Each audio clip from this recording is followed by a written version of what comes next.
This is advice for young men, specifically young men who are like I was. So I was thinking about what bothers me so much about these fucking types of people. I think what it comes down to really is outcome independence. And you may have heard that term before if you at all follow pickup artist circles as I do. The reason that stuff is good is because you can apply it to many other things in life. This is gonna sound crazy. This is gonna sound goofy, but life, okay, the world is a bit like a woman. Life, the world, the outside atmosphere out here, okay, IRL, is emotional, hysterical, flighty, temperamental, borderline abusive. The stuff that they type out in their little blogs there about dealing with women, half the time you can use that to deal with life. Life and women are like an ocean. I'll get lower here. You want me lower? Is it life, women like an ocean, a man like a ship, and women shit testing you? That's the storm. You have to remain steadfast through the storm. I'm saying it for a reason. I'm not saying it because I have nothing else to say. I'm saying it because it has helped me at times to view things through that lens.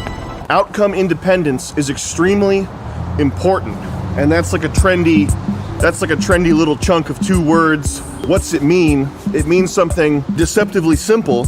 You might see outcome independence and like be like, nah, that can't be it. That's just 2 words and it sounds trendy. That's it. That's like a massive life skill, a massive upgrade to the lens through which you view the world, is not being attached to the way shit goes. It is the only effective mindset. Anything else, anything other than outcome independence is anxiety at best. If you get all bent out of shape about the way something goes, I didn't get what I wanted. Like, what else are you gonna do? If you get fucked up financially, if someone steals from you, if someone does you dirty, if something bad happens to you, that's your life now. You are now living on that timeline. There is no going back. Oh, I wish my parents were different and my living situation sucks right now. And everything sucks and I don't have a job and this didn't happen the way I wanted it to. And she doesn't love me. All that is figment in el imagination. You could write that in a book and make a short story. You could make a Second Life character or a Skyrim character who has the perfect, amazing life that's awesome for you. Whoosh! Once you are on the wrong timeline, you cannot go back. No, not gonna happen. The healthiest, best way to do that, the way to do that that's the most conducive to your happiness and a realistic worldview, is just being detached from the outcome. One very useful way of thinking about anything is to gamify it. Imagine you are playing a role-playing game as yourself, okay? It's called reality. Not being detached from outcomes, being dependent on good things happening, being dependent on getting the girl, she's the one, we were meant to be together. That's the fucked up thing. It's not just that you want something. I want something. I want everything. I want hot ho orgies. I want BMW S1000 RR, which I'm getting. I want MV Agusta F4, which I'm gonna get. It's not wanting something that's the sick part. The sick part is needing something in order to feel fulfilled or happy. Because what that suggests is that it's not like, because that's not a real thing. It's not an actual need. It's just a manifestation of mental illness, like neurosis. Like I need this to be happy. I need her to love me. It was, and here's the sick twist. Stop. Here's the sick chicken nugget McFlip twist is she and I were meant to be together. You're saying that about some hoe. Lauren? No. We don't have equity, man. It's these corporations are what's keeping me down. No, man. What's keeping you down is you're lazy.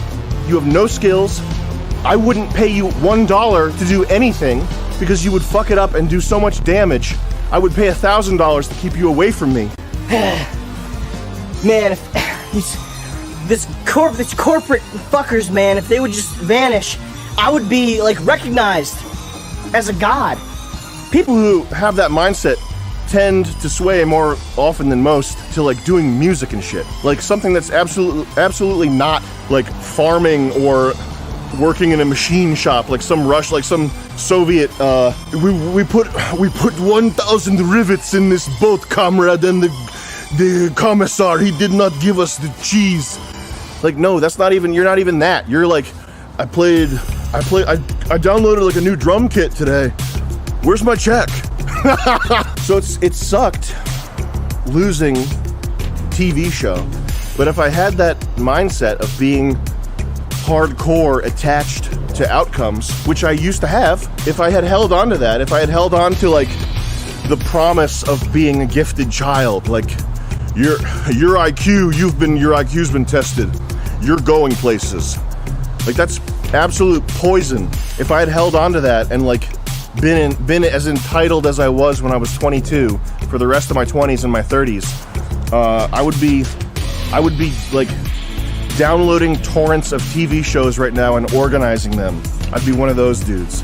So the Beach Creeps Hyde Wars is like,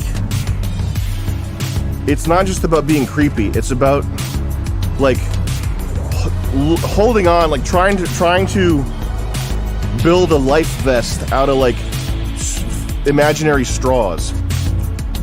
Know what I mean? You'll become a weepy guy. You'll be one of these guys that drinks. Don't drink. Like, if you're, and anytime I say something critical, it's because I've been there, all right? And in my early 20s, very entitled, very attached to getting Lauren, who was riding Scott from the band like a Thai prostitute while she laid on her back for me, breathing heavy. Thanks, Lauren.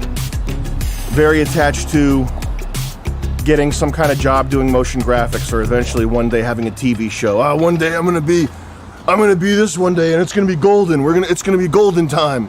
I need this to complete myself. So I was like that. The big problem with being outcome dependent, being a weepy, poetic fag, thinking that for some reason your haiku about the minutia of your dumbass life while you work at Target is ever going to amount to anything. The problem with that is the downtime. Dun dun dun. Okay? I harp on about this often, how time is actual gold, okay? When you're a grown-up, when you're an adult, you're 27 right now, you're living with your parents, you're not an adult. When you are an adult and you're grown up, you want to be rich, like the Monopoly Man, and you want to have a yacht. The real Monopoly Man, the real-life Monopoly Man, the thing that Bill Gates, CEOs around the world, millionaires and billionaires around the world, the thing that they value, the gold to them, if they have any brains, is time. Time is gold. And the longer you sit on your ass or lay in bed thinking about her, you're watching that river just, it's going without you, and it's gone forever, and you cannot get it back. Thinking about all the different things that could have been, or how things should be, or, oh, it's wonderful, this tree is growing even though gravity's trying to keep it down. All the shit that I talked about in this episode, the big problem with it is that it's just burning through time. I would rather have someone tell me that they watched the YouTube tutorial on origami or whatever stupid thing interests them than have them tell me that they spent a single second thinking about the love of their life. Fuck you. If you're thinking about the love of your life right now, fuck off with that.